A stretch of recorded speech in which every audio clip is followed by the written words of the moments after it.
মনে রেখো, কাঁদালে কাঁদিতে হইবে, এ কথাটা মিথ্যা নহে।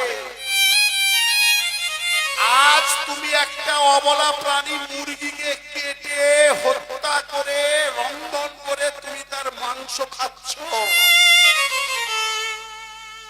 সেই মুরগিটা তাকে যখন কাটছো, সে কিন্তু কেঁদে কেঁদে ভগবানের কাছে বলছে, আজ আমি অবলা, আজ আমার শক্তি নেই, তাই আমাকে মেরে, আমাকে কেটে, আমাকে হত্যা করে